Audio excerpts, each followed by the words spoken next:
Morning guys and good afternoon, welcome back to the Black Jersey. It's your boy Max, I'm the host of the channel and I am back in the normal background. I won't waste any time now that I've given a big thanks to my patrons and a thanks for allowing me to reach 2,000 subscribers. Australia is coming back to rugby union on fire.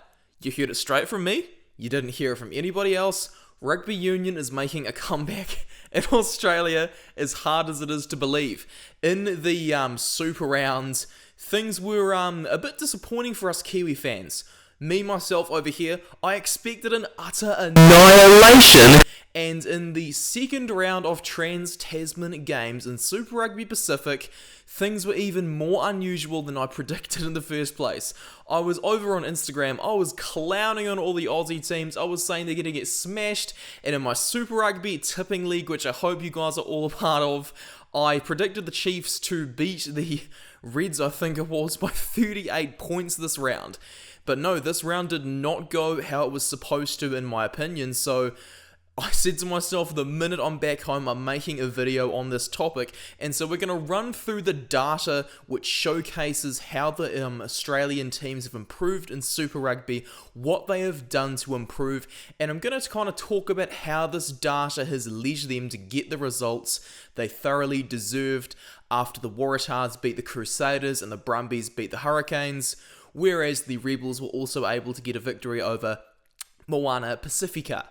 So yeah, we're going to hop into the attack side of things before we talk about the major set pieces. So now that you can see there's some stats on screen, I'll just let you know that the stats highlighted in red are the stats in which the Aussie Super Rugby teams outperformed their opponents in round 11 of Super Rugby Pacific. So as we can see, the Force were the only Aussie team to get a percentage rate above 50. So the average percent per game of possession was 48.6, whereas territory was just 42.2%. The meters run on average per team was quite low as well, only 405.2 meters a game. So the Force, yep, the only Aussie team to win in every single one of these areas. They were the only Aussie team that was able to dominate every single attacking statistic, and yet they still lost to the Blues. So that was very, very interesting there. We can see though the Waratahs were able to show a really interesting attack. They beat 23 defenders, which is more than the Crusaders, and they also made more clean breaks. So the defenders beaten for the Aussie team averaged at 17.6, and the clean breaks averaged at 5 per game. So the Waratahs were really leading the charge in terms of attack there, but as we can see, basically nothing's changed for the other teams. They're still far behind like in 2021. Yes, the passing wasn't even ridiculous either. The passing was only averaging 133.8, carries only averaging just under 62. So the attack was not really making too much of a difference. Everyone's been saying that their attacking is looking far better. I even saw on the breakdown this morning that yeah, the attacking passions were creating the holes and stuff, but I don't think that's where the wins were coming from. As you can see, it's creeping up a bit more with the offloads kind of leading into what they're saying, but it's the defense, the kicking, and the set piece which I think the Australians are improving in, and this is how they are going to build their way back up into being a proper Tier 1 nation. As you can see, the Brumbies, the Waratahs, and the Reds all lead in terms of turnovers won, and the teams averaged quite a few turnovers indeed, yeah. The kicking game as well, they really outsmarted the Kiwi teams. As you can see, 4 of the 5 teams, with the exception of the Force, who lost, the kicking game was outperforming the Kiwis. The Aussies weren't just keeping the ball for the sake of it, they were doing grubbers, they were clearing for touch and doing 50-22s to ensure lineouts, because the lineout was a real area of strength for these Aussies. Yes, they may have been making a lot of kicks, but it was with purpose. It wasn't just kicking possession away like a Finn Russell or a Camille Lopez, for example. Rucks won. Yes, only 80 rucks won on average per game in total. Crazy. The Force, who lost, were the only teams to outperform their opponent in this area.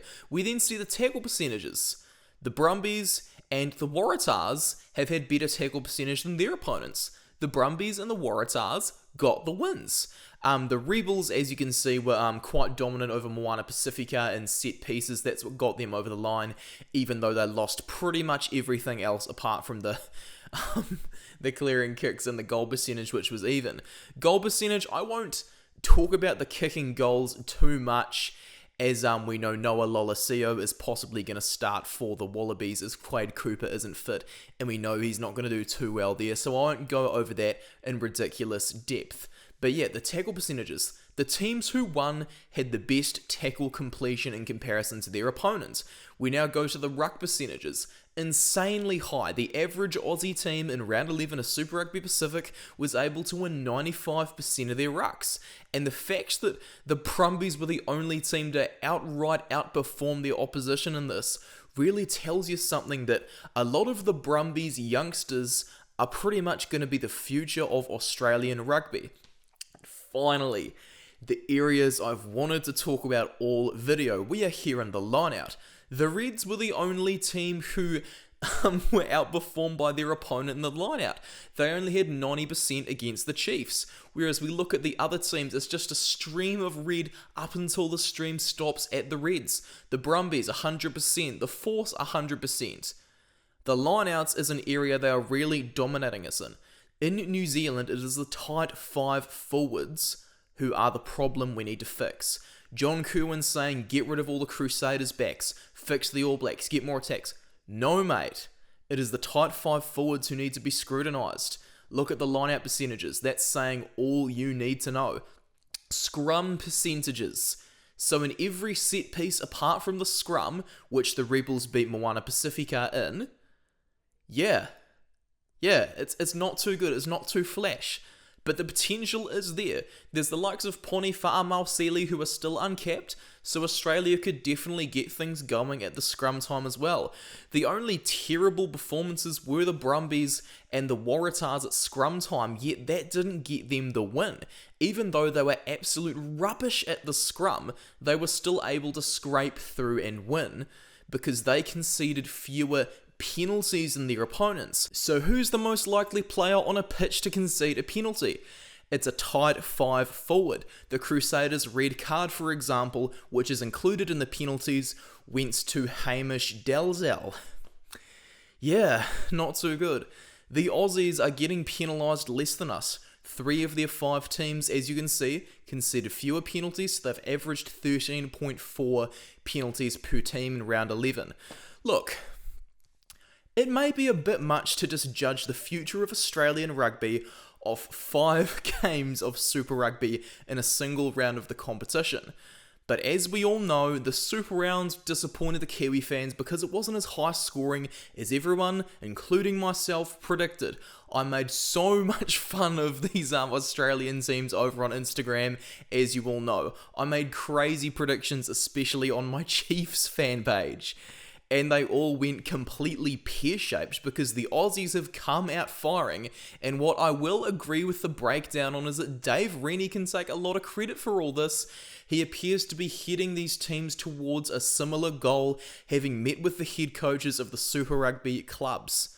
So yeah, apart from the scrum, which was absolutely pathetic, averaging at only 76.8%, the Aussie teams are absolutely dominating the set pieces, especially that line-out, average of 94.4%.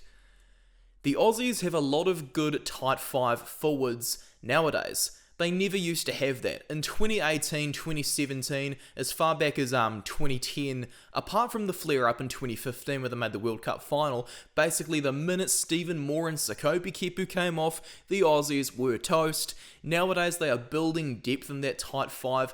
The young guys are learning off the experienced players such as Taniela Tupou and Scotty Sio, and we're now seeing the results of that. Guys, this is quite a lot of data for you guys to take in, but I think that it's a very telling story about the future of Australian rugby. My first ever YouTube video was me just absolutely dunking on the guys, but nowadays, I think the future is looking very bright for the Wallabies indeed. After their mid-year test series against England, I'm going to make a prediction of who their World Cup squad in 2023 could be. I'm also going to make my next video a World Cup squad prediction for South Africa. I'll eventually update my All Blacks one eventually, and I'll get around to some Northern Hemisphere nations at the end of the mid-year test as well. Make sure to support me over on Patreon or my PayPal dip jar if you want to give me a bit of a financial donation. You can also visit me on the Super Rugby tipping site on Instagram, my Chiefs fan page on Instagram, and I've just joined Twitter as well. Thank you so much for viewing my content, guys. Make sure to hit the notification bell after you subscribe so you never miss a new video. And it's going to be your boy Max saying peace out, and thank you very much for watching.